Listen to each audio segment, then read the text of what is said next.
જે મુદ્દાઓ હતા એ મુદ્દાઓ મેં તમારી સમક્ષ વાંચ્યા છે અને આ 16 મુદ્દાઓમાંથી કોઈ પણ ભંગ કરે તો એનો હગો ભાઈ હોય તો એના પ્રસંગમાં હાજરી ના આપી અને હું આજે નતું અને આ પોતે ડિસિઝન લઈ લીધું છે અમને બરાબર. એક વખત કાયદો હોય તો કોર્ટ બી પૂછે છે કે ભાઈ આરોપીને તારો ગુનો તને કબૂલ છે, આ પૂછવામાં આવે છે. કદાચ કોમના નિયમમાં સારું ફાંસીની સજા નહીં ને કાં તો મારે મરવું પડો દિયા.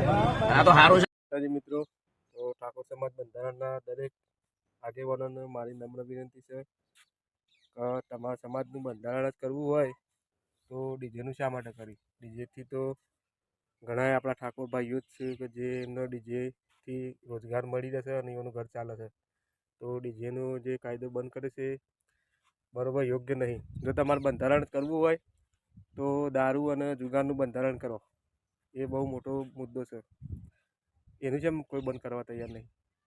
ઠાકોર સમાજના દરેક આગેવાનોનું મારે એ જ કહેવું છે કે દારૂ અને જુગાર આપણા સમાજમાં બેફામ ચાલી ગયો છે. જ્યાં તમે જુઓ ત્યાં નાના મોટા બધા જુગાર અને દારૂના રવાડે ચડી ગયા છે. તો આ એક મહત્ત્વનો મુદ્દો છે. તો મિત્રો બને એટલો શેર કરો અને તમે બધા મારા વાતથી સહેમત હોય તો મારા વિડીયોને એટલો શેર કરો કે દરેક આપણા ઠાકોર સમાજના જેટલા પણ આગેવાનો છે ત્યાં સુધી આ મારો વિડીયો પહોંચી શકે.